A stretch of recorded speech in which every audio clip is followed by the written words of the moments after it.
Sir ಈಗ ಎಚ್.ಡಿ.ಕೆ ಅವರು sir ರಥಯಾತ್ರೆ ಮಾಡ್ತಿದ್ದಾರೆ ಅಂದರೆ ನೆಕ್ಸ್ಟ್ ಅವರೇ CM ಆಗುವ ಕನಸುಗಳು ತೋರಿಸಿದ್ದಾರೆ. ಇದಕ್ಕೆ ಏನು ಹೇಳ್ತಾರೆ? ಅದ್ರ ಜೊತೆ ಸರ್ ಬಿಜೆಪಿಯಲ್ಲಿ ಬ್ರಾಹ್ಮಣರು CM ಆಗ್ತಾರೆ ಅಂತ ಹೇಳಿದ್ದಾರೆ. ಯಾರಾಗ್ತಾರೆ ಸರ್? ನೋಡಿ, ಒಬ್ಬ ಮಾಜಿ ಮುಖ್ಯಮಂತ್ರಿಗಳು ಭಾಳ ಎಚ್ಚರಿಕೆಯಿಂದ ಮಾತಾಡಬೇಕು, ಜವಾಬ್ದಾರಿಯಿಂದ ಮಾತಾಡಬೇಕು. ಒಂದು ಸಮುದಾಯಗಳನ್ನು ಕೆರಳಿಸುವಂಥ, ಸಮಾಜಗಳನ್ನು ಹೀನಾಗಿ ಕಾಣತಕ್ಕಂಥ ಸರಿಯಲ್ಲ. ಇವತ್ತಿಡೀ ಇದಕ್ಕೆ ಗಾಂಧಿ ಕೊಲೆಯನ್ನು ಒಂದು ಸಮುದಾಯಕ್ಕೆ ಕಟ್ಟಿದ್ದಾರೆ. ಎರಡನೇದು, ಇವರು ಅವರ ಆಡಳಿತ ಹಾಗಿತ್ತು. ರಾಮಕೃಷ್ಣ ಹೆಗಡೆ ಅವ್ರಿಗೆ ಹೊಡೆದವ್ರು ಯಾರು ರೀ? ಬ್ರಾಹ್ಮಣರು CM ಆಗ್ತಾರೆ ಅಂತ ಹೇಳಿದ್ದಾರೆ. ಯಾರಾಗ್ತಾರೆ ಸರ್? ನೋಡಿ, ಅಂದರೆ ಅವ್ರ ರಕ್ತದಲ್ಲೇ ಬ್ರಾಹ್ಮಣ ವಿರೋಧಿ.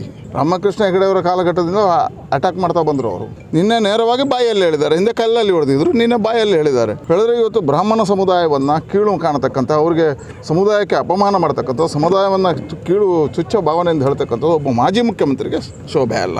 ಎಲ್ಲ ಸಮಾಜಗಳನ್ನು ಗೌರವದಿಂದ ಕಾಣಬೇಕಾಗಿರ್ತಕ್ಕಂಥ ಒಂದು ಮಾಜಿ ಮುಖ್ಯಮಂತ್ರಿ ಜವಾಬ್ದಾರಿ. ಮತ್ತು ಅವರು ಹಂಗೆ ಹೊಲಿಸಿದ್ದಾರೆ, ಶರ್ಟ್ ಹೊಲಿಸಿದ್ದಾರೆ, ಪರವಾಗಿಲ್ಲ. 3 ಜಿಲ್ಲೆಯಲ್ಲಿ ಅವರು ಕಳೆದ ಬಾರಿ ಅಷ್ಟು ಸ್ಥಾನಗಳನ್ನು ಪಡೆಯುವುದಿಲ್ಲ. 3 ಜಿಲ್ಲೆಯನ್ನು ಇಟ್ಕೊಂಡು ಕರ್ನಾಟಕ ರಾಜ್ಯದ ಕನಸು ಕಾಣ್ತಾರೆ. ಕಳೆದ ಬಾರಿ ಯಾರ್ಯಾರ ಆಶ್ರಯದಲ್ಲಿ ಬದುಕಿದ್ದಾರೆ.